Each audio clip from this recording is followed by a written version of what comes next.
Mėly klausytojai ir žiūrovai, su jumis sveikinasi Wild Souls bėgimo klubo tinklalaidė apie 21 amžiaus bėgimą, netradicinius bėgikų pasirinkimus ir jų nuotykius. Esu Vaidas Žlabys, šiandien su manimi studijoje yra Laura Rimkutė ir Aurimas Brazauskas, už kameros sėdė Arūnas Kisielius. Tai sveiki gyvi bičiuliai. Labas. Sveiki. Aurimai, vakar dalyvavai Rogainingė 6 valandas. Laura prieš kelias kiek čia savaičių Trail Kuršių nerija, Arūnas Maljorkoje siaubė skirtingas varžybas. Tai jūsų patirtis yra nepaprastai įdomios ir įkvepiančios kitus bėgikus, bet šiandien kviečiu pristatyti ir pasidalinti tam tikromis įžvalgomis, kurios yra susijusios su mūsų atlikto nepaprastai įdomaus nepaprastai įdomių tyrimų pačiu, ar ne? Kuris skirtas ne tik besidomintiems bekelės bėgimų ir kalnų bėgimų, bet ir už sportininkų profesionalumą bei sporto šakos plėtotę tom pačiom besirūpinančioms organizacijoms. Tai klausykit, kokia jūsų buvo pirmoji mintis, išgirdus apie tokią idėją užkurti pirmą kartą Lietuvoje tokią apklausą, kuri vadinasi "Kas tu Lietuvos trail bėgikė"? Aš nemeluosiu, galiu sakyti, kad kai Vaidas pasidalino šitą idėją, tai aš galvojau, kad jisai nelabai supranta, į ką jisai veliasi, arba nelabai gal įsivaizduoja, kiek kainuoja laiko ir pastangų padaryti normalų tyrimą. Kadangi mano vienam gyvenimo etape tyrimai buvo vienintelis dalykas, ką aš veikiau, tai man taip buvo įdomios asociacijos. Tai aš, aišku, gal per daug moksliškai žiūrėjau ir kai tu pasidalinai tuo pavyzdžiu, kurio mes paskui nusekėme itališku, tai gal truputėlį atrodė viskas šiek tiek paprasčiau, negu kad buvo mano pirma mintis, kaip čia viskas turėtų atrodyti. Iš tikrųjų, aš kai pamačiau Vaidą pasidalintą informaciją apie italų tyrimą, tai iškart užkabino, aš gal šiek tiek paprasčiau visą tai žiūrėjau, ne tiek gal moksliškai, o labiau tas visas vizualinis vaizdas, kuris buvo jų pateiktas, tikrai buvo toks įtraukiantis ir pakankamai paprastas, suprantamas, bet vėlgi, kiek laiko reikės tam galutiniam produktui, tai tikrai neįsivaizdavau, šiek tiek gal tiem, kas pildė apklausą, tai buvo vasaros mėnesiais. Tai gal jau šiek tiek ir prailgo laukti tų rezultatų, bet tam čia ir susirinkom, kad juos pristatyti pagaliau ir visus supažindins. O tai klausykite, tai kiek mes trukom taip nuo pačios, sakykime, idėjos iki, kiek dabar lapkritis, jau gruodis beveik. Tai čia pusmetis? Aš čia prisimenu, vasaros pradžioj buvo jau kažkokių minčių, kad jau gal reikia pasileisti apklausą ir jau turėti kažkokius rezultatus, bet... Man atrodo, mes birželį dar darėme visą dizainą tyrimo ir dar galvojame, kaip jis turi atrodyti ir ką reikėtų įtraukti. Tai turbūt visą vasarą ir visą rudenį, tai taip pusę metų... Turbūt nuo pirminės idėjos. Tyrimui, kaip tu vertini toks laiko tarpas tyrimui aplamai atlikti? Tai čia atitiko taip, kaip mano pirma mintė, kad tai užtruks. Ta prasme, kad tai didelis dalykas. Ypač, kai mes visi turim kažką kitką, ką veikti gyvenime ir tai nėra niekam pilna darbo diena leidžiama ties tuo. Iš esmės, tai jau rodo, kad nepadarytas darbas mūsų atmestinai, ar ne, kad čia ne per savaitę pasileidom kokią nors ten tokia būtinė apklausa, tai yra daug dėta į darbo, valandų, įsitraukimo, analizių ir panašiai. Deja, šiandien su mumis negali dalyvauti, bet tyrime taip pat dalyvavo Aidas Šimkus ir Živilė Šerkšnaitė. Tai nemaža, kaip mato, tikrai grupė mūsų entuziastų, kurie būtent dalyvavo šitame tyrime, ne? Tai gerai, tai ką... Važiuojam, ar ne? Lietuvoje nėra kalnų, yra kalnų bėgikų. Siekiant labiau suprasti kalnų bekelės ir kalnų bėgimą Lietuvoje, labiausiai ir paskatino, tai Aurimantas minėtas, mano atsitiktinai visiškai atrastas 23 metų atliktas Italijoje tyrimas, The Italian Trail Runner. To tyrimo rezultatai ir jo pateikimas toksai smagus, įdomus, tai skaitant šį tyrimą ir supratome, kad iš esmės, kiek mes mažai žinome apie Lietuvos, mūsų pačių šalies trail bėgikus, kas jie tokie, kas juos motyvuoja, ar ne, kokie jau įpročiai yra, kaip jie treniruojasi, kas tokie važiuoja į tos pasaulio čempionatus, žinai, aukščiausią tą visą lygą. Kontekste, kai mes neturime tų kalnų, ar ne, kaip bekelės ir kalnų bėgimas pasaulyje yra ant tiek sparčiai auganti sporto šaka ir kaip visa tai gali rutuliotis ir kaip viskas susidėlios su visa Lietuvos, sakyčiau, ta aukščiausia lyga, kuri galbūt 3-2 metais vyks į olimpinės sporto žaidynės, kur tas trailas gali būti įtrauktas. Tai yra, labai įdomus ir neatrastas pasaulis bėgikų bendruomeniai, mums patiems, ar ne? Tai va, tai ar tame kontekste, kad nėra kalnų ir ar jums, būnant vis tiek važinėjant po užsienio varžybas, ar vis dar tenka išgirsti klausimą, tai come on lietuviai, kur jūs čia treniruojatės, jeigu čia pas jūs pasižiūri Google, kur ten aukščiausias tas kalnas, ar ne, pas mus ten yra. Tai ar dar tokių klausimų būna? Tokių klausimų nesulaukiu, bet žinoma, yra Lietuvoje turim sportininkų, kurie yra tikrai stiprus ir užima aukštas pakankamai vietas tarptautinėse varžybose, tai ten tikrai klausimų kyla žmonėm, bet viskas atrodo įmanoma. Turim Sapieginę, Karoliniškės, turbūt Kaune yra, kur laiptukų ar kalnų, kur galima pabėgioti. Kai mes buvom šią vasarą Ispanijoje ir Valdarane aš laukiau jūsų visų finišo. Ir atbėgęs Edgaras, jisai labai emocionaliai finišavo, apsipylė ašaromis ir aš pasimetus ir tas, kuris komentuoja pasimetus ir jis tada sako per mikrofoną garsiai, kad čia finišavo Edgaras, kuris yra iš Lietuvos, iš šalies, kur nėra kalnų ir štai turim tokį gražų finišą. Tai tas kažkaip, man atrodo, periodiškai nuskamba arba paminima tam tarptautinių varžybų kontekste. Kur, pavyzdžiui, Laura Šeškienė dabar irgi bėgo UTMB varžybas ir jinai bėgo ten aukštoje labai pozicijoje ir tiesioginėje transliacijoje pradėjo scrollinti, matyti ten kokią šeimos sudėtis, kaip ten treniruojas ir panašiai. Ir irgi tą minėjo, kad įdomu, kaip čia kur tas lietuvis treniruojasi, ar ne? Tai tas labai toks geras yra, kad Lietuvoje nėra kalnų, bet yra trail bėgikų. Gal kitas yra dar kontekstas, ką norėčiau irgi tokia įžangai paminėti, kad Lietuva turi tų bėgikų, nors nėra už šios sporto šakos plėtojimą atsakingų institucijų rimtesnio įsitraukimo ar strategijos. Ir savarankiškai kurtis paliktai sporto šakai netaip ir blogai iš esmės sekasi. Be pasaulio čempiono, kaip žinome, ar ne, mes turime vis daugiau į aukštą lygį top 10 UTMB ar kitų varžybų patenkančius sportininkus.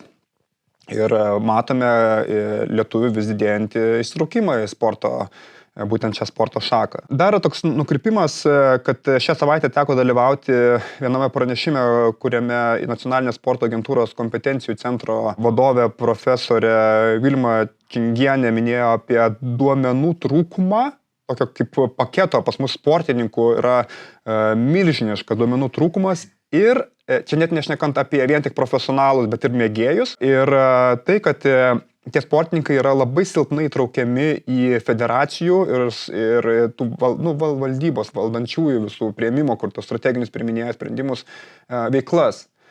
Tai norėtumėm tikėti, kad šitas atliktas tyrimas parodo tokia kaip ir galbūt gerą valią, nes vėlgi reikia svarbu suprasti, kad šitą tyrimą mes darėme ne dėl to, kad įpirštumėm savo nuomonę, nes dažnai mes girdim, kad čia mano tokia nuomonė ir čia taip ir taip, bet daugiau yra, kad mes tengiamės atspindėti kaip yra iš tikrųjų, kiek tokia dalis sportininkų, kokie jie yra, ar ne, kokie duomenys, kokie rodikliai, kokie treniruotumas yra ir panašiai. ir galbūt tuo pačiu mes pristatysime ir savo tam tikras įžvalgas, ar ne? Tai tyrimą svarbu dar paminėti, kad atlikome savo iniciatyvą, tai nebuvo kažkokio įsitraukimo kitų institucijų, nors buvo ir kviečiami ir bendradarbiauti, bet, taip yra. Labai norėčiau padėkoti visiems, kurie skiriate savo laiko, įsitraukėte užpildėte šitą apklausą ir padėjote mums atlikti šitą tyrimą. Tai tikrai labai labai ačiū, kad palaikote mūsų idėjas ir visą tą trailo vedimą pirmin. Tai tiek trumpai, tada Laura paprašysiu metodologiją pristatyti. Metodologija buvo turbūt ta dalis, kai mes darėm visą tyrimo dizainą, kaip aš pavadinčiau. Aš turbūt buvau tas žmogus, kuriam labiausiai rūpėjo, kad viskas atrodytų pagal daugmaž mokslinius standartus. Man norėjosi pirmiausia perskaityti apskritai tyrimus, kurie yra moksliniai, publikuoti, kaip jie ir kokiais aspektais yra tyrinėję tuos trail bėgikus ir iš ten iš tikrųjų sėmėmės idėjų. Tai mes kėlėm gal hipotezės, ar ne, susijusias, jungiame mokslinį approachą per mane ėjusi ir patyriminį approachą tokį, kurį Vaidas tas idėjas generavo, nes startas nuo ko tarsi norėjusi pradėti apskritai tai su mintimi, tai ką mes čia norim patikrinti arba kokią hipotezę, ką spėjam, kad gal kažkokią tikimės rasti. Gryninomės tas mintis ir turbūt pradėjom nuo to, kad kažkaip iš mūsų diskusijų išėjo mintis, kad galėtų būti viena iš hipotezių apie bėgikų kūno masės indeksą. Ir tavo, jeigu gerai atsimenu, idėja buvo, kad trail bėgikai turėtų turėti optimalų kūno svorį, tai yra lyginant, ir kadangi mes jau iš karto galvojame, kad būtų smagu turėti palyginimui ir ne trail bėgikų tyrime, tai yra bėgiojančių žmonių, kurie nelaiko savęs trail bėgikais arba apskritai tiesiog yra, jeigu taip galima sakyti, plento bėgikai.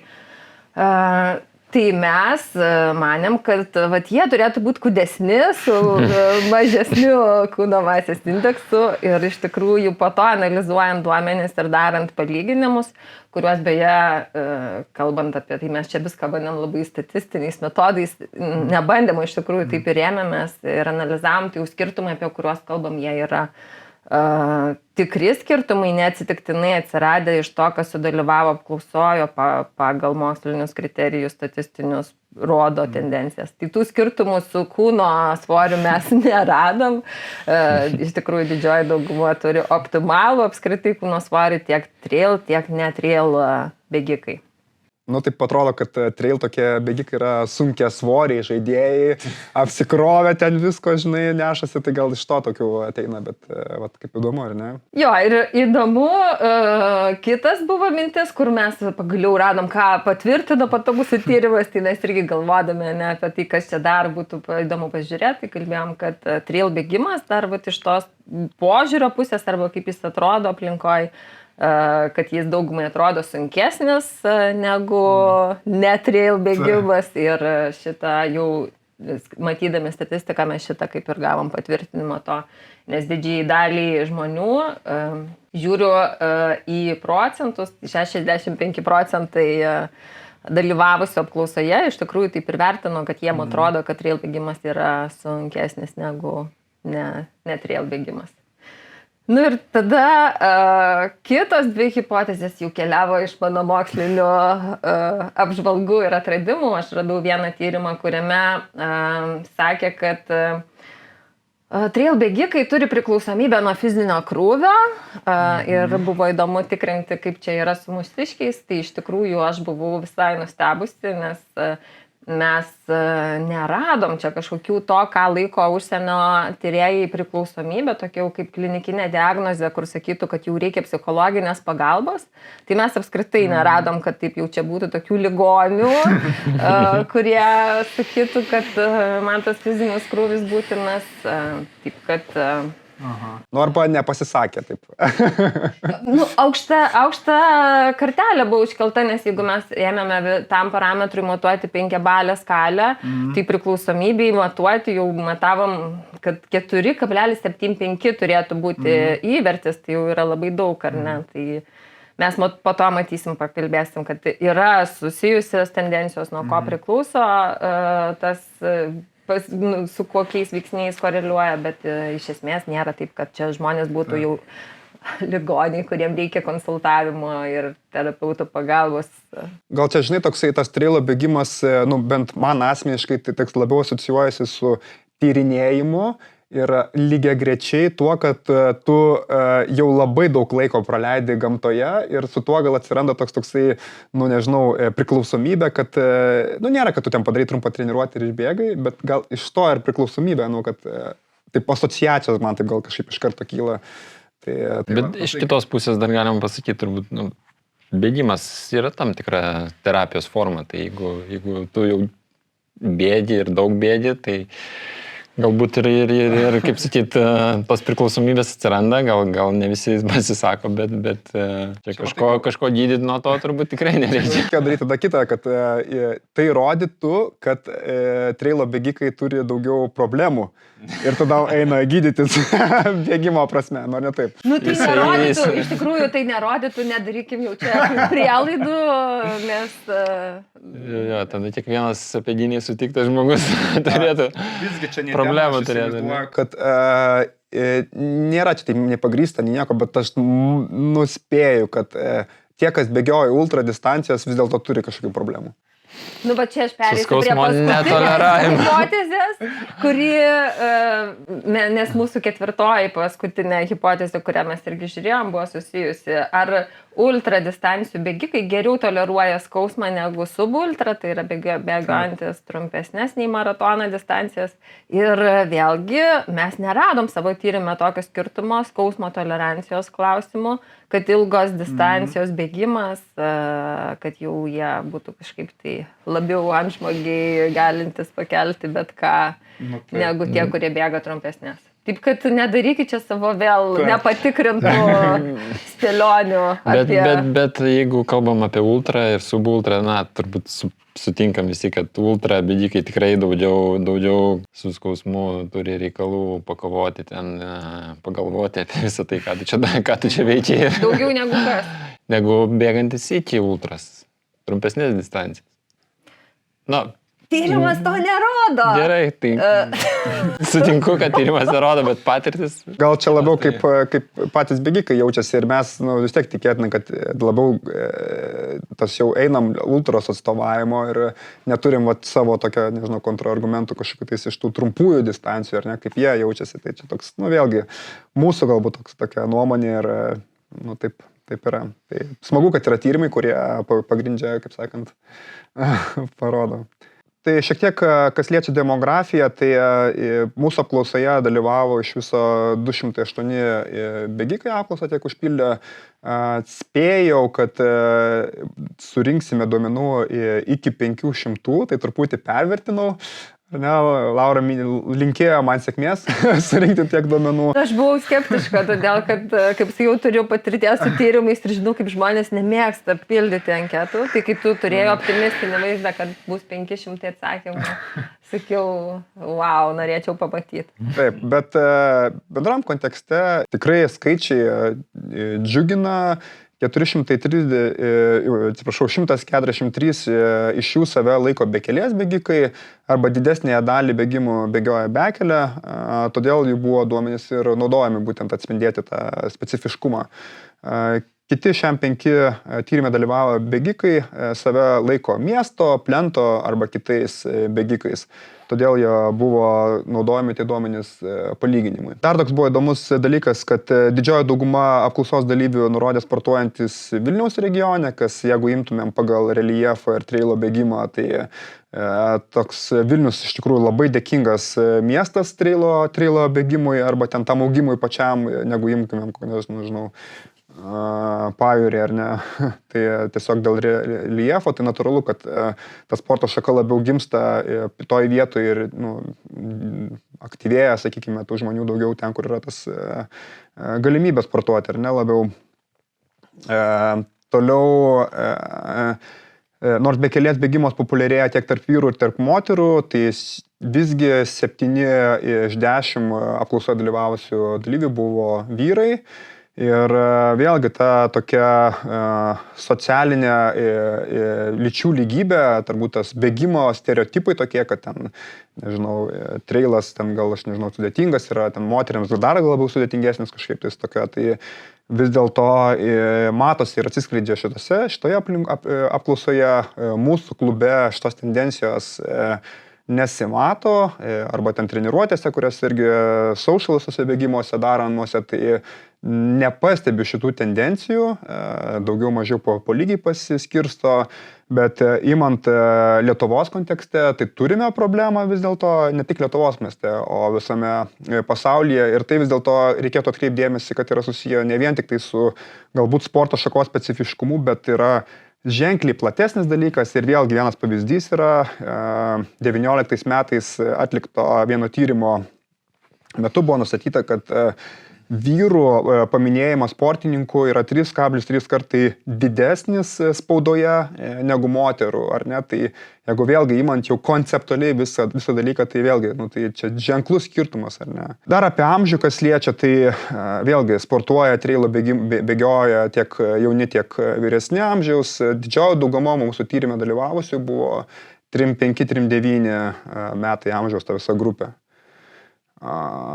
Tai va, ir kas apie šeimos sudėtį, tai 85% apklausos dalyvių buvo vedę arba ištekėję, kiam procentų visgi iš jų neturi vaikų. Kol kas. Bet tokie duomenys. Pasižiūrėti apie kokius duomenys gavome apie trail bėgimą, jau čia konkrečiai nagrinėjom tos 143 bėgikus, kurie įvardino save kaip trail bėgikus, tai kas šiek tiek gal ne tai, kad nustebino, bet beveik trečdalis dalyvavusių apklausoje trail bėgikų jau bėgiojantis yra daugiau negu 10 metų, tai galima sakyti, kad tas trailas tikrai Lietuvoje seniai, bet lyginant taip, jeigu taip visą istoriją prisiminti, tai trailas yra, galėtumėm skaičiuoti, kiek aš taip pats seku, tai 15 metų jis yra tokia atvežti. Tikėtina, tie visi, kaip sakyti, senieji bėgikai čia ir sudalyvavo toje apklausoje. Jeigu žiūrėti mažiau laiko bėgiojančius, tai gal apie trečdalį turim, galima sakyti, naujokų dar trailę, tai jie bėgioja iki 2 metų tik tai, bet ta bendruomenė, kaip sakyti, yra įvairi ir nuo pradedančio ir iki seno vilko. Toliau pasižiūrėjom šiek tiek, kas motyvuoja bėgti ar sportuoti tuos žmonės, tai didžiausia grupė čia buvo, kurie sportuoja iš esmės dėl geresnės sveikatos ir palaikydami geresnę fizinę formą.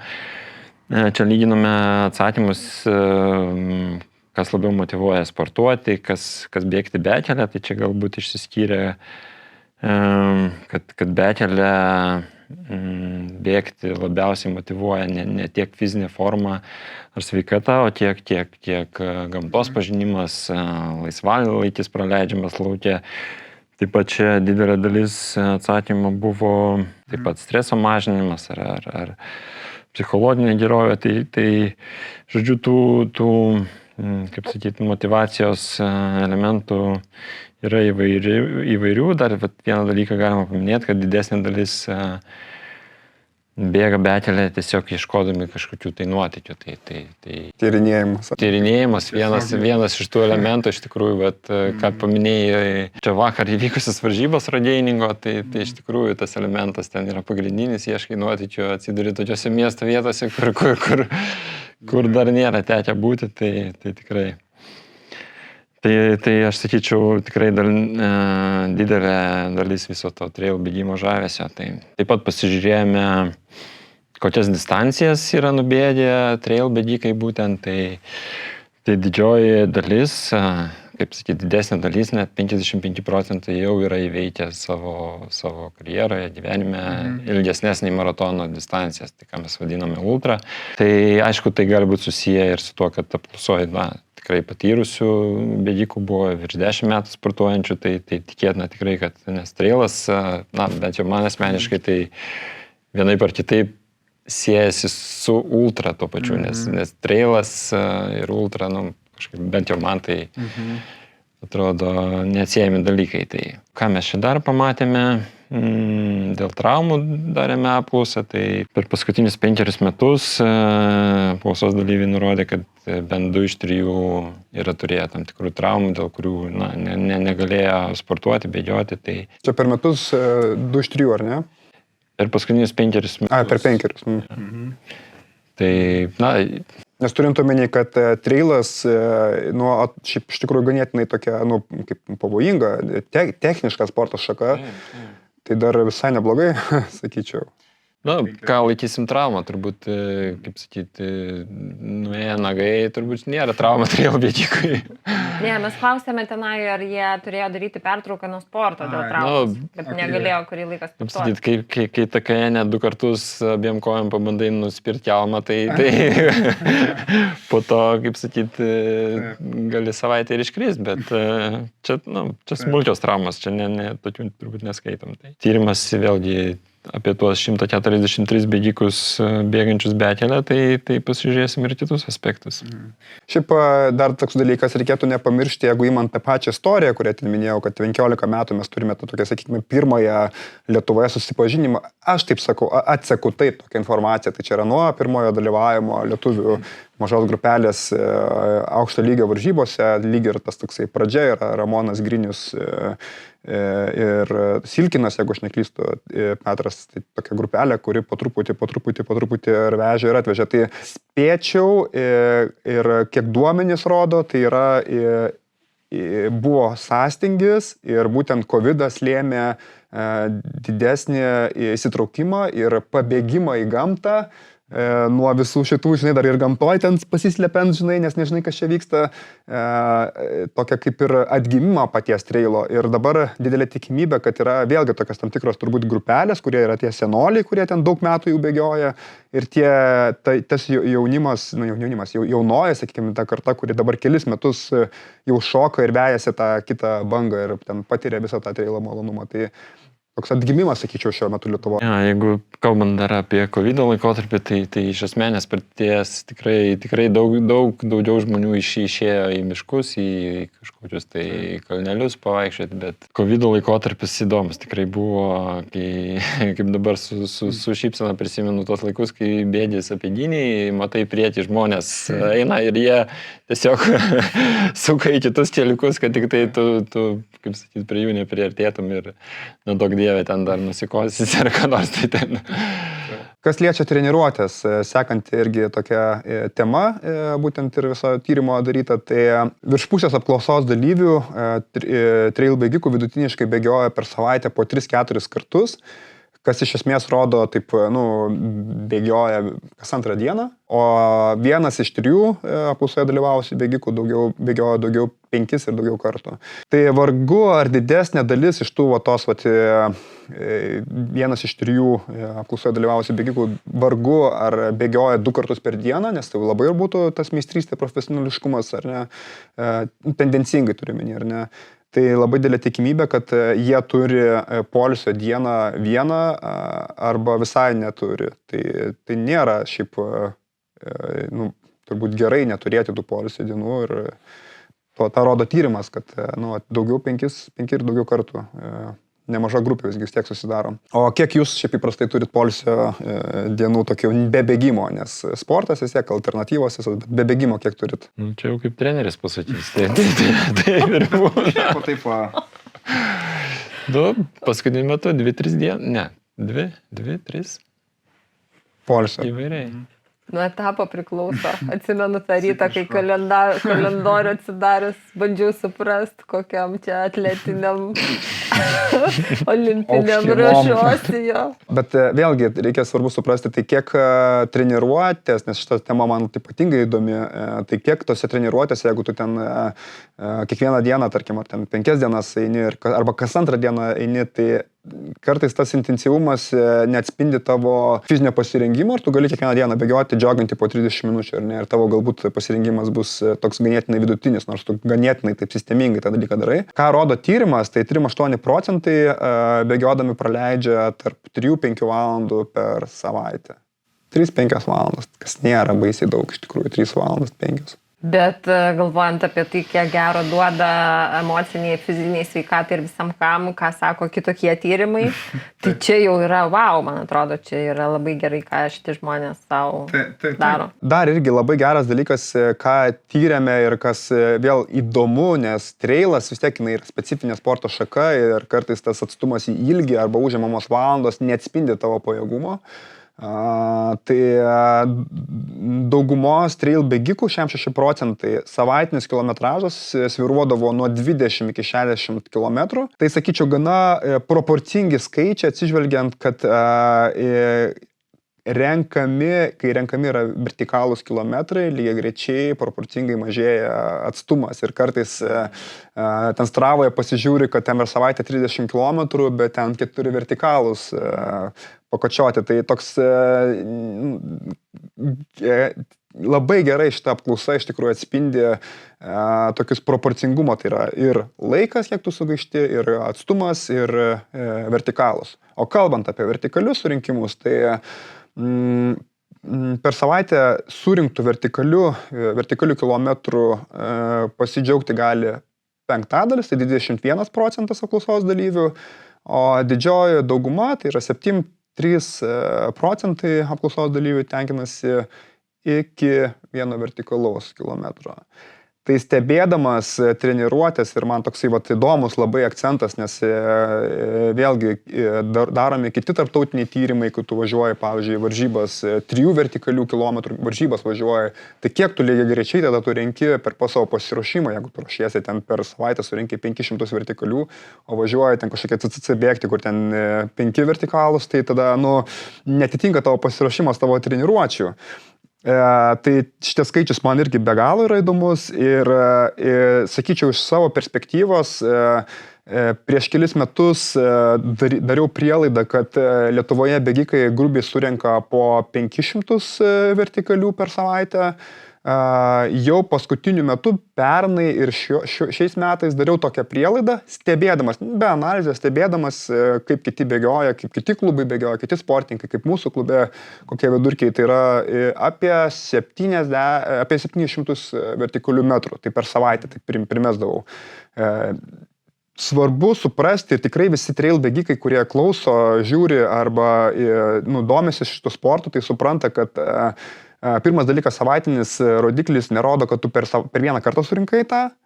Ir svarbu suprasti, kad jeigu tu esi plento bėgikas ir tu per savaitę renki, pavyzdžiui, po 150 į ilgį kilometrų, tai vis tiek tas yra raižotumas ir tu kokius 300-400 surinksi, net nerinkdamas laiptelės vertikalių. Tai ar tai dideli skaičiai, nes didžioji dauguma mes turime pagal duomenį 73% surenka iki 1 vertikalaus kilometro. Ar tai maži skaičiai, vėl priklauso nuo kokiam tu varžybom ruošiesi ir per kiek tu kartų šitą atstumą surenki. Tai va. Vėlgi galim pagalvoti, ar ne, tai Lietuvoje, pavyzdžiui, jeigu taip sąžiningai dabar imant ir 1 vertikalų kilometrą atsistojau ir dabar pradėsiu rinkti, tai kiek laiko reikia? Tarkim, tą patį ten 3 kryžių kalną. 2,5 valandos reiks. Taip jau sąžiningai dirbant, ar ne? 2 valandų kažkur tais. Tai jeigu tu per savaitę ten renki po kelis kilometrus, tai įsivaizduokit, kokio reikia atsidavimo jau tam visam rinkimui, kas būtų visiškai kitaip, jeigu mes turėtumėm Mont Blancą kieme ir mes tiesiog per valandą ten tos 700 pasidarytumėm. Didžioji dauguma dalyvavote Vertical Vilnius 700, visi žinot, kad bendram supratime, kas tas yra vertikalus aukštėjimas, tai 10 ratų aplink 3 kryžių kalną ten aukštyn žemyn su visais tais pasilakstymais ir buvo surenkama 700. Tai čia per kartą surenkama, tai, sakykime, mūsų didžioji dauguma trailo bėgikai per savaitę surenka būtent tokį vertikalus aukštėjimą. Dar čia toks duomenys yra, kad 7% trail bėgikų daugiau nei pusę savo bėgimų renkasi bekelę, 15% 3 iš 4 kartų praleidžia bėgiodami plentu, stadionį ir panašiai. Tai rodo, kad statistika rodo, kad yra trailas, sporto šaka trailo yra universali ir jai reikia net ir stadiono drilsų, ten plento ir panašiai. Dar ką pastebiu, kad vis daugiau pasaulio trailo bėgikų elitinių atstovų vis dažniau renkasi bėgimą ant bėgtakio. Nepamirškime, ten, kur yra aukščiau, labai greit ateina krituliai, sniegas ar ne, ir tampa jau sudėtingos sąlygos treniruotis, arba ta dalis sportininkų, kurie parodo gerus rezultatus, kaip ir mes neturime tų puntukų Montblanų, žinai, kieme ir treniruojamės pagal tas sąlygas, tai tas bėgtakiai dabar leidžia sukilimą net iki 40%, jeigu aš neklystu, kas yra labai labai jau retas varžybose kampas to sukilimo, ir tokiu būdu gali treniruotis. Tai mes kol kas tyrime šito neparašėme, nepadėjome to klausimo, kiek tu treniruojasi, bet perspektyvoje ateityje, kartojant šitą tyrimą, ten papildant ir panašiai ateityje, manau, kad mums reikės jau šitą klausimą įtraukti, stebint, kaip mes neturėdami sąlygų tobulėjame ir savo tą visą rutiną įtraukiame ir bėgtakius. Tikrai, tas ir Stravoj matas iš tikrųjų, iš tų sekamų bėgikų, karts nuo karto tikrai pamatai, kad lipa laiptukais ar ant bėgtakio tiesiog bėga su renka sukilimą. Tai... Niekada pagal treniruočių planą nesitreniravę yra kas trečias trail bėgikas, su bėgimo treneriu sportuoja šiek tiek daugiau nei pusė apklaustųjų. Šiek tiek daugiau nei pusė apklaustųjų treniruojasi su bėgimo treneriu. Ir šitie rezultatai man truputį primena mano jaunystę, kada nors dabar dar nesenas, bet vis tiek primena tą jaunystę, to trailo, to sporto šakos, kai aplamai su timpomis dar buvo baisu išeiti į miestą, nes švildavo vyrai. Tai dalykas yra tas, kad buvo labai daug daroma tokia klaidų bandymo metodų. Ir iš esmės tas toksai daugiau nei pusė apklaustųjų treniruojasi su planais, bet nemaža dalis neturi dar tokio, daugiau iš savęs greičiausiai treniruojasi ir su savo patirties klaidų ir bandymų metodų. Tai yra iš kitos pusės dar viena, pastebiu tokia kaip ir, sakykime, problema, kad nėra pas mus Lietuvoje labai stipriai tų ir pačių trenerių, kurie treniruotų bekelės bėgimą ir panašiai. Čia ant pirštų galima turbūt suskaičiuoti. Ir sąmoningai nesakau, kad trail bėgimo trenerių, nes yra trenerių, bet ne trail bėgimo trenerių. Tai nėra kryptingai pasiektas trailo, arba, pavyzdžiui, šiaip tokias pagal savo patirtį gauta patirtis. Tai gavus patirties treneriai dalinasi savo ten nuomonę ir patirtimi, kurie jiems pasiteisino. Ir 2 iš 3 trail bėgikų priklauso kokiam nors bėgimo klubui ar sporto bendruomeniai. Tai galim pasidžiaugti, kad iš esmės velniškai individuali sporto šaka, kaip bėgimas, Lietuvoje yra sutinkamas daugiau bendruomeniškumas, socialumas ir komandiškumas. Tai šitas yra labai sveikintina ir turi perspektyvos. Šiek tiek pažiūrėjom, kokiose varžybose kaip gausiai dalyvauja Lietuvos trail bėgikai. Tai Lietuvoje iš tikrųjų apie 90% bent kartą per metus dalyvauja varžybose, būtent lietuviškose, Lietuvoje vykstančiose varžybose. Tai tikrai nemažas didelis skaičius, sakyčiau, ir čia akivaizdus lyderis yra Trail Kuršių nerijos varžybos. Čia turbūt masiškiausias renginys Lietuvoje ir tikrai kasmet sutraukiantis begalės dalyvių. Iš čia aš taip bandau spėti, Vaido ir mintis buvo, kad 500 apklausos dalyvių turėtume sulaukti, nes ten dalyvių skaičiai tikrai didesni, bet, matyt, ne visi iš tikrųjų ten galbūt ir trail bėgikai dalyvauja, didesnis, masiškesnis renginys. Tai žodžiu, antroje vietoje mūsų apklausoje buvo X trasos varžybos Vilniuje vykstančios, šiemet turbūt jau jų nebesulauksime. Bet auga pamaina, trailo kalvė varžybos Lietuvoje, po visą Lietuvą vykstančios, čia galbūt šiek tiek mažiau tų dalyvių. Ir dar vienos tikrai senos ir populiarios varžybos, tai Kernavės trailas, iš Kernavės į Vilnių, kuriuose dalyvauja tikrai irgi nemažai dalyvių. Jeigu žiūrėti į užsienio varžybas, tai čia vaizdas, aišku, visiškai kitoks. Net 50% nurodė, kad tokiose varžybose nedalyvauja, nėra dalyvavę. Na, tai viskas turbūt suprantama, ten galbūt ir tos varžybos yra su daugiau sukilimo, reikia daugiau pasiruošimo, reikia daugiau planavimo, laiko ir panašių dalykų. Beveik 40% apklausos dalyvių varžybas renkasi Lenkijoje, ten iš tikrųjų yra pakankamai netoli nuvykti ir ten jau prasideda kalnai, Tatrai. Tai tų varžybų tikrai yra įvairių ir nemažai jų vyksta. Jeigu pasižiūrėt pagal varžybų, kaip sakyt, tipą, kuriuose daugiausia dalyvauja, tai UTMB serijos, aišku, pirmauja. Čia visiems aktualu norintiems, siekiantiems išbandyti tą trasą aplink Mont Blancą, tai renkami matyti akmenys, taškai, reitingas tam, kad paskui sudalyvauti toje loterijoje. Na ir kitos varžybos Europa Trail Cupas, kitos mažiau jau populiarios varžybos.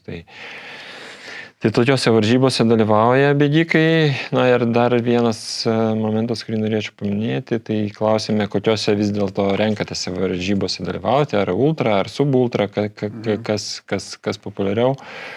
Tai čia taip pasiskirstė balsai, kad 2/3 dalyvių vis dėlto subultra, iki maratono varžybose dalyvauja, o likęs trečdalis dažniau renkasi ultra varžybas. Tai na, vėlgi, čia matyti tos pačios priežastys, reikia didesnio pasiruošimo, reikia daugiau įdėti lietuviškų kalbų ir tada jau, kaip sakyti, bandyti tą ultra įveikti, ypač kalnuose užsienyje. Nu, arba kitas dalykas, kur tu važiuoji didelį atstumą ir norisi tenai bėgti didelį atstumą, nes bėgti 10 km nuvažiavus į Italiją irgi neišesnytas, ar ne? Motyvaciniai dalykai mes keliam klausimus apie tai, bandydami suprasti, kas palaiko tų bėgiojančių norą bėgioti ir ką jie klausosi, kas juos inspiruoja, ką jie seka socialiniuose tinkluose.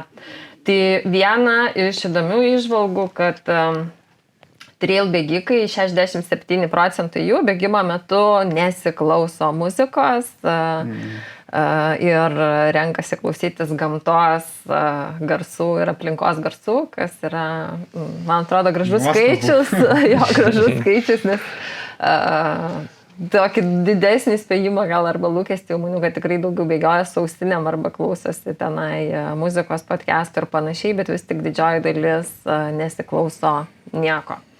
Kai klausiam jų, kas jos dar motyvuoja to bėgimo metu, tai šiaip įkvėpimo žmonės semiasi iš pokalbių su kitais bėgikais ir su treneriais. Jeigu klausosi, tai jau tada klausosi podcastų apie bėgimą ir sveiką gyvenseną, mėgsta pažiūrėti dokumentinius filmus ir video bėgimo tematikom, dar inspiruoja peržiūrinėt po varžybų nuotraukas ir vaizdo įrašus ir galvojant apie mūsų klubo chatą, siuntinėti, ką randi iš pažįstamų tenai. Ir, aišku, sekti socialinių tinklų įrašus apie bėgimą. Tai mums buvo įdomu dar, kokie žmonės, lietuviai ir užsieniečiai yra stebimi arba daugiausia sekami tose socialiniuose tinkluose. Strava, beje, vienas iš šaltinių, šalia kurio kiti socialiniai tinklai, per kuriuos tie bėgikai yra stebami. Tai kalbant apie Lietuvos bėgikus, Vaidas yra mūsų žvaigždė labiausiai stebimas iš tų, kurie dalyvavo tyrime kartu su Gediminu Grinium, du tokie ryškiau susilaukiantis dėmesio. Trečioje vietoje mes turėjom Gitaną ir Laura Šiškienė iš moterų bėgikių, tokios irgi dvi pagrindinės turbūt, kurios daugiausia yra stebimos ir sekamos socialiniuose tinkluose. Iš užsieniečių mes turėjom du ryškius lyderius, Courtney Dauwalter, ar nežinau, kaip teisingai ištarti jos pavardę, yra labiausiai stebima, ir Kilian Jornet Bourgada, antras, kuris irgi sulaukia iš užsienio, iš mūsų tyrime sudalyvavusių žmonių sulaukia dėmesio. Tai inspiracija, keliaujanti gal tokie visiems natūraliai, šiuolaikiniais tai šaltiniais, socialiniai tinklai, podcastai, Strava, visą tai žiūri. Tai tie sportininkai, kurie deda turbūt indėlio ir komunikuoja tose tinkluose daugiau, tai natūralu, kad ir sulaukia daugiau to dėmesio ir sekamumo. Klausim apie pirkinius. Čia turbūt viena tokia, kaip čia, neįdomesnių temų. Kas ką perka, kas ką turi, kiek tų batų, kiek būtini tie pirkiniai buvo. Tai iš tikrųjų apklausos duomenys turbūt nei labai nustebino, nei kaip sakyti, nuliūdino, bet čia vienas pagrindinių turbūt pirkinių kiekvieno bėgiko, tai yra sportiniai bateliai, bėgimo bateliai, kurių reikia tikrai, turbūt ne vienos poros, ypač šiuolaikiniai, sakyčiau, ir dėvisi gal greičiau, nežinau, bent jau tokia patirtis, tai iš tikrųjų bent net 80% bėgikų turi 3 ir daugiau bėgimo batelių porų. Tai, įvairiems sezonam turbūt, vieni varžybom, kiti treniruotėm, tai natūralu. Trečdalis, beveik 30% apklausos dalyvių turi 5 ir daugiau porų. Tai, tikrai nemaži skaičiai. Taip, apie batelius pažiūrėjom, dabar šiek tiek apie gamintoją batelių, taip pat klausėm, kokius batelius renkatės. Tai čia lyderis Hoka bėgimo bateliai, tikrai populiarus Lietuvoje, kas antras bėgikas renkasi būtent tokius batelius. Antroji vietoje šiek tiek galbūt nustebinę, šiek tiek ne, tai Nike gamintojas. Toliau turim Brooks, La Sportiva, Salomonas ir kitus daugius tokius, sakyčiau, daugiau trailo specifinius gamintojus. Apie laikrodžius taip pat klausėm. Čia vienas toks, sakyčiau, brangesnių gal pirkinių bėgikui. Tai vėlgi čia turim vieną, aišku, labai lyderį Garmin gamintoją, net 55% nurodė būtent naudojantys šio gamintojo laikrodį. Koros gamintojas, tai antroji vietoje, Polar, Suunto, suomiški, galbūt ne tokie populiarūs Lietuvoje, bet tikrai naudojami ir mėgstami gamintojai. Pasižiūrėjom šiek tiek, kiek išleidžia bėgikai per metus būtent įrangai, bėgimo įrangai ar aprangai. Atskirai klausėme apie išlaidas kažkokiai specifiniai mitybai, elektrolitai, papildai, kažkokie vitaminai ir panašus dalykai.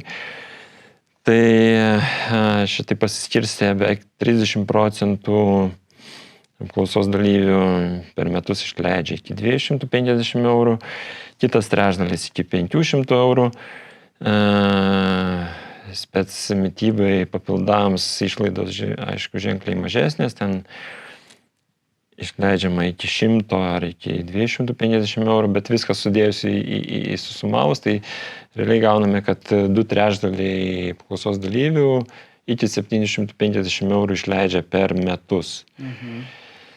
Tai čia toksai, diskutavom iš tikrųjų, kokia jūsų patirtis, nes tai rodo, lyg tai galbūt tai nėra toks brangus sportas, kaip pagalvoji, kad gali užsidėti batelius, ten žengti per duris ir bėgti, nereikia nei ten sporto klubo, nei tarkim, kažkokio ten bėgimo takelio specialaus, gamta yra, kaip sakyti, atvira, gali bėgioti.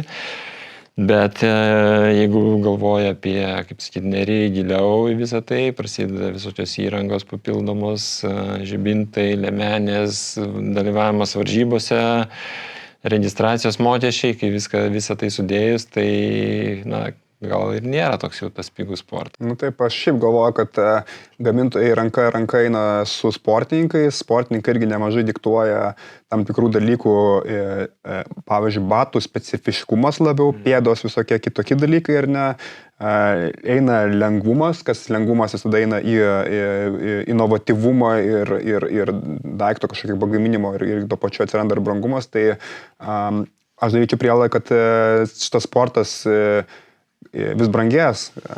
Ir tie patys, jeigu atkreipsime, super batai, kurie anksčiau būdavo tik tais plentui naudojami karbonai visi treilė, mes jau matome Lietuvos bėgimuose su karboniniais treilo batais bėgama, kurių kaina yra iki, 300 eurų. Tai taip ir ne tik.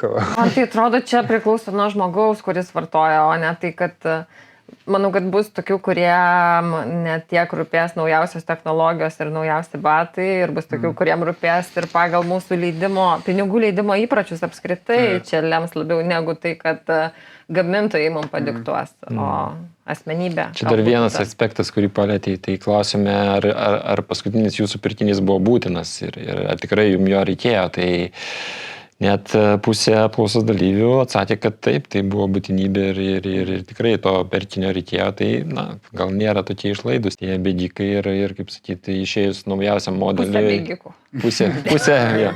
Gerai, tai pusė nėra tokie išlaidus, bet kita pusė, matyti, išėjus naujausiam modeliui ir tos pačios gražiausios spalvos, tai bus pirmi, kurie jos nusipirks. Tai. Labai tikrai įdomus duomenys. Tada Laura, psichologija. Taip, čia psichologija mano skirelis, kurį savo pasidariau savo džiaugsmui. Iš tikrųjų labiausiai džiugina, nes man buvo įdomiausia visi psichologiniai faktoriai. Tai vienas, ką mes žiūrėjom ir kas labai džiugina rezultatai, buvo emocinė trail bėgikų gerovė, kuri yra aukštumoje, taip sakyčiau. Mes jeigu imtumėm vidurkius 4,05 iš 5 galimų balų, čia yra aukštas įvertis.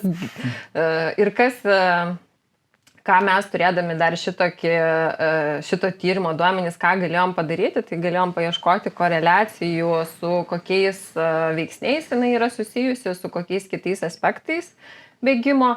Labai noriu pabrėžti, kad koreliacija tai nėra priežastinis ryšys, tai tik tai parodo, kad yra sąsajos, bet mes nežinom, kas ką lemia.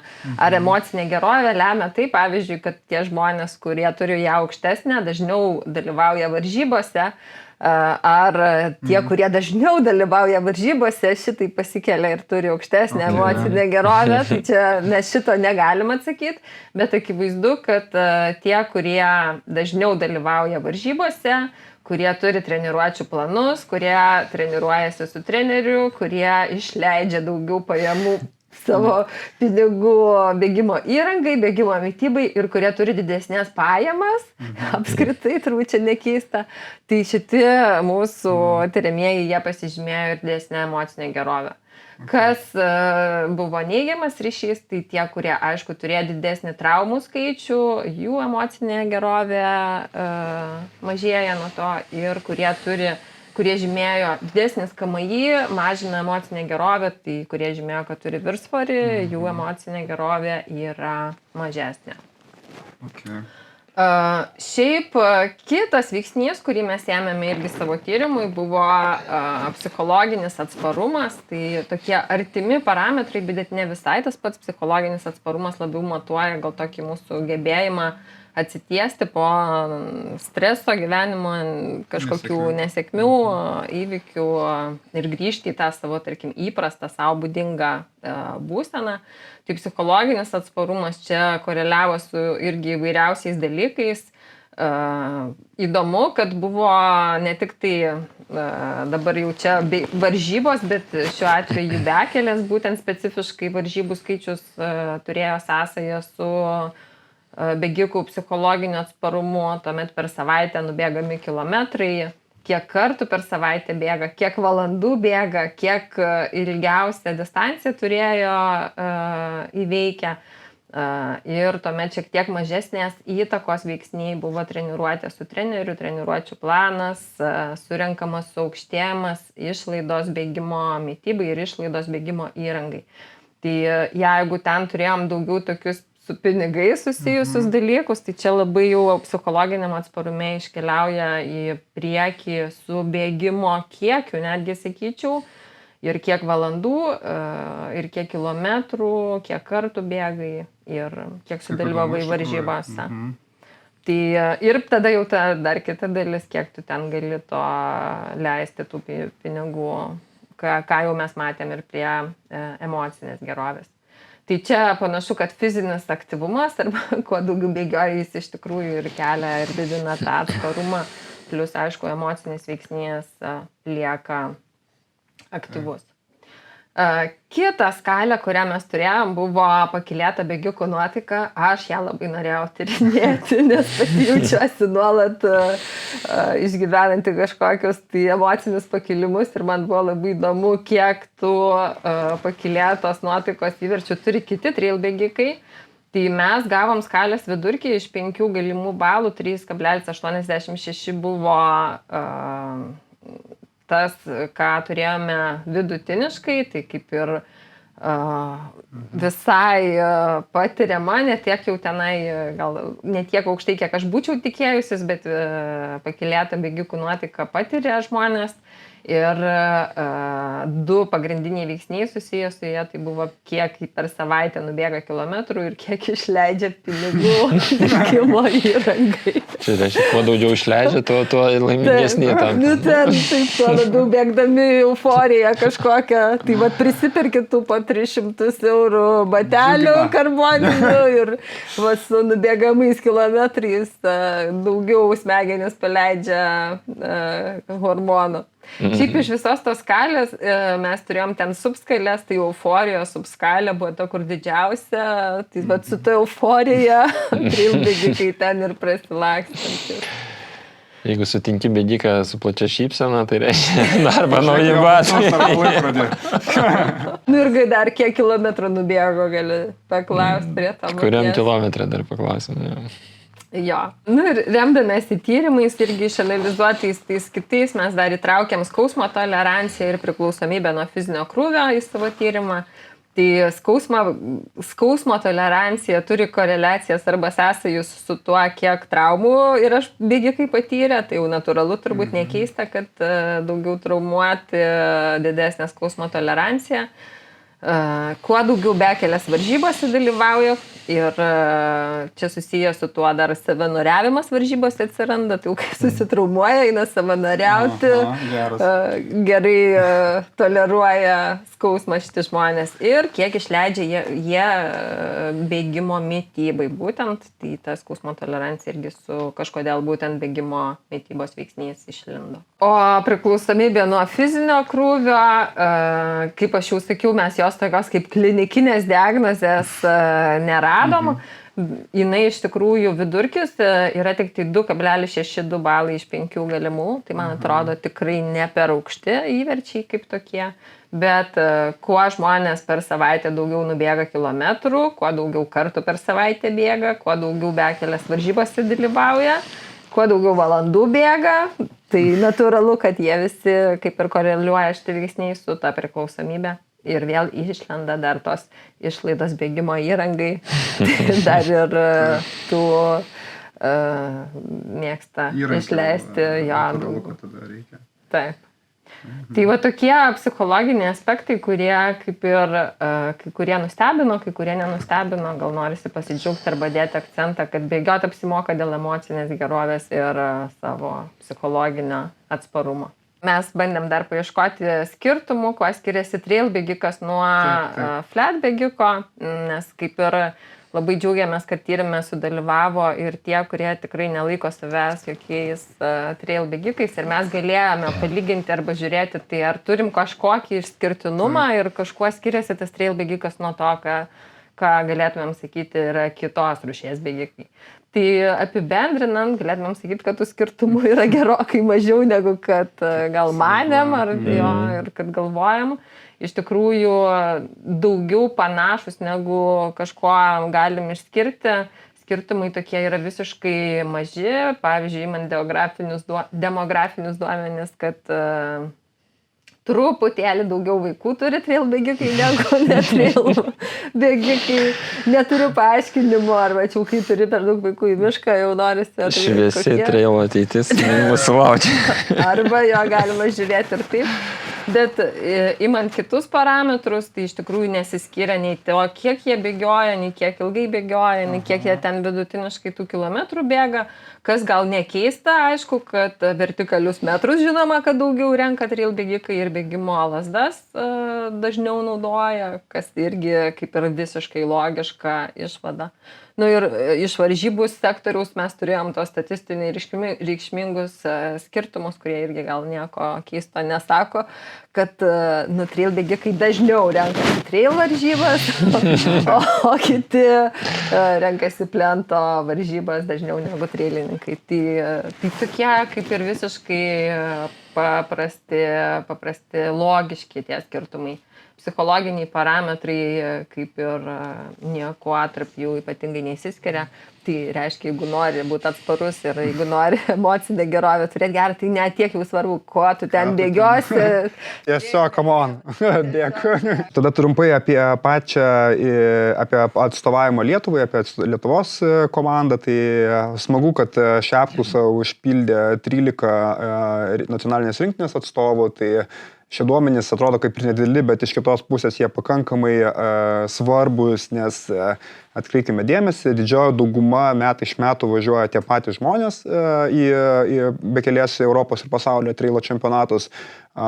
Ir ta delegacija yra nuo 10 iki 20 įprastai dalyvių žmonių ir yra skirtingos rungtys, kaip žinom, ten trumpa distancija iki ultramaratonų. Tai pagal amžiaus grupė yra, ką mes žiūrėjom ir apklausoje turėjom, tai ta pati dominuoja 35-39 metai, ta pati grupė, dauguma gyvenantis Vilniuje ir kas čia dar iš tokių duomenų, kad šiam 2% neturintis vaikų iš sportinės treniravimuose, tai bėga daugiau nei 5 kartus per savaitę ir nubėga daugiau nei 80 km per savaitę, 7% būtent iš trail rinktinės atsakymo, ką turėjom. Taip pat surenka dauguma virš vertikalaus kilometro per savaitę. Tai ką, atrodo, pažiūrėjom visus apklausos aspektus, kuriuos norėjom pristatyti. Ir liko, manau, paskutinis klausimas neatsakytas, tai kas vis dėlto tas Lietuvos trail bėgikas yra. Iš tikrųjų, tai ką gavom, tokį, kaip sakyti, tą trail bėgiko portretą tokį, tai vėlgi turbūt reiktų pasakyti, kad tai yra statistinis toks vaizdas, modelis, kuris susidėlioja iš tų rezultatų, bet žinoma, kiekvienas mes esame skirtingas, individualus ir nebūtinai tame portrete atpažinsite save, bet kažkokia dalis vis tiek matyt jame bus. Tai susumavus viską, iš tikrųjų, jeigu kažkur Vilniuje, didžioji dalis bėgikų buvo iš Vilniaus, kažkur Vilniuje, nežinau, Sapėdiniai, Karoliniškėse ar ant Gariūno kalno sutiktumėte trail bėgiką, tai jisai turėtų, tikėtinai, jisai turėtų būti pusamžis vyras, 40 kopęs vyras, su aukštuoju išsilavinimu, gaunantis aukštesnės nei vidutinės pajamas, su naujais, nežinau, ar jau padėvėtais, bet hoka bateliais, taip pat su Garmino laikrodžiu, žinoma. Batelių jisai turi, aišku, ne vieną porą, turbūt kokias 3 minimum. Ir šitas bėgikas jau turėtų būti sukaupęs bent 5 metus bėgimo patirties, treniruojasi jisai maždaug 3 kartus per savaitę ir daugiau. Taip pat dalyvauja, gal ne visose, bet tikrai daugelyje Lietuvoje vykstančių varžybų ir žinoma kažką 1 ar 2 kartus per metus užsienyje.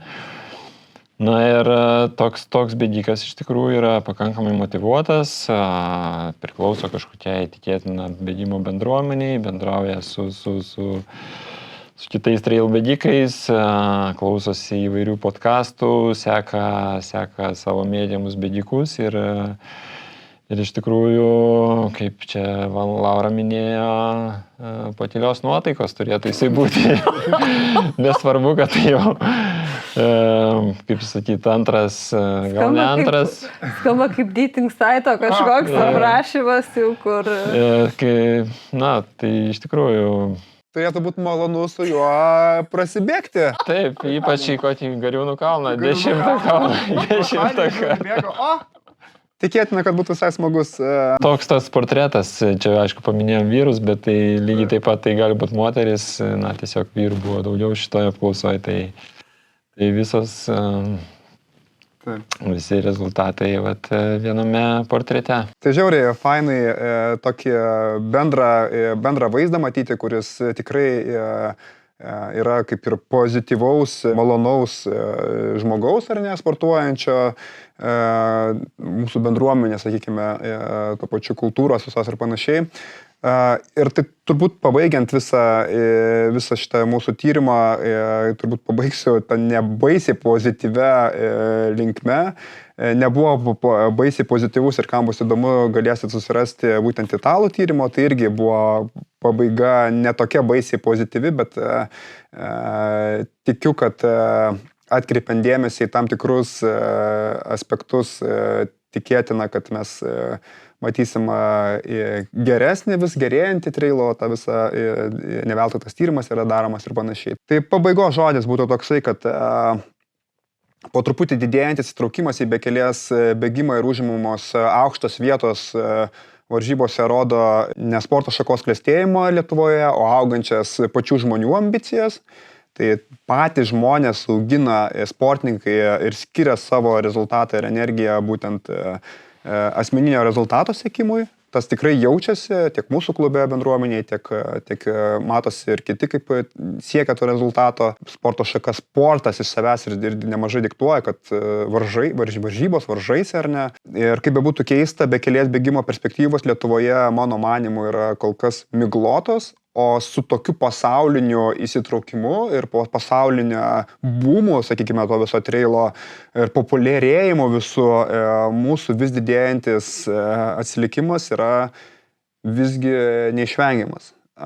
Ir taip yra ne dėl to, kad mes neturime kieme Mamulano, ten kalnų ar ne, kaip jokingai sakau, bet bėgikų įsitraukimas visgi toliau asmeninių rezultatų jau 15 metų išlieka gana ribotas. Ir sporto šaka, konceptualiai žiūrint, susiduria su labai rimtomis problemomis.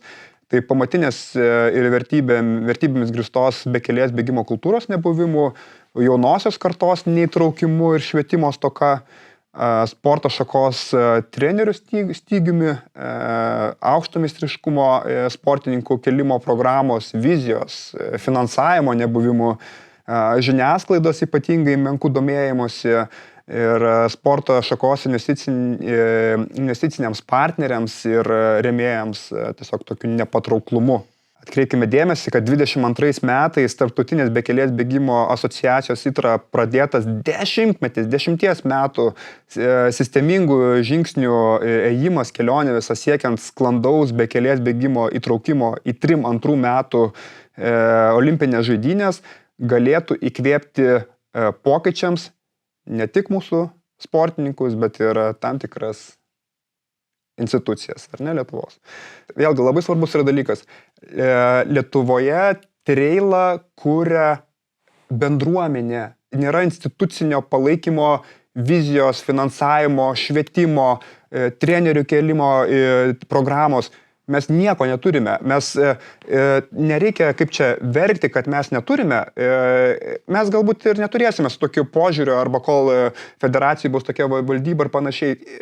Jie dirba savo darbą, mes būkime savimi ir mes kurkime. Tai, sakau, tokie jausmai yra dviprasmiški. Tai lyg ir šitas tyrimas yra paskata, kad tos organizacijos, nes mes su jomis ir susisieksime ir pristatysime šitą tyrimą, paskata, kad klausykit, mes jau, jums nieko nereikia daryti, mes jums patikėm sukramtytą tą medžiagą, kad pas mus jau taip yra, galbūt jums bus postumis kažkokius tokius kitus dalykus daryti. O mes toliau kaip sportininkai, mes ir toliau tikėtina nuostabiai kursime šitą sportą, nes mes tą darome jau daug metų. Tai ačiū visiems, dar kartą norėčiau padėkoti visiems užpildžiusiems apklausą, dalyvavusiems mūsų tyrime. Yra nuostabu matyti tokį susidomėjimą, duomenys iš tikrųjų džiugina ir yra smagu tirti tai, kuo mes patys gyvename kiekvieną dieną, ar ne. Dar bus įdomiau stebėti po kelių metų progresą. Jeigu mums vėl teks atlikti šitą tyrimą, tai pakartotinai, tai taip pat tikime, kad šis tyrimas paskatins aktyvesnį institucinį bendradarbiavimą, įsitraukimą ir auksime ir džiaugsimės šią sporto šaką. Tai fainai, kad paveikslas mūsų yra pozityvus, bėgikų smagus, ar ne, kad nereikia pereiti į kitą gatvės pusę, pamačius ten nindzę apsirengusi su lasdom, ten kažkaip šlepsinti pusamžį vyrą, ar ne, kad ten viskas gerai, jis greičiausiai bus pozityvus. Tai va, tai bendruomenės didės, renginių tikėkime daugės ir panašiai. Tai fainai ir kągi, tai ačiū tada skyrusiems ir tyrime dalyvavusiems būtent mūsų dalyviams, jums ir viskas. Ačiū tada, Arūnai, tau už visą laiką ir emociją, kad mūsų žiūrovai ir klausytojai galėtų mus stebėti ir girdėti. Ačiū tapybos studijai Monart už patalpas ir su jumis buvo Vaidas Žlabys, Wild Souls tinklalaidė ir iki kitų susitikimų.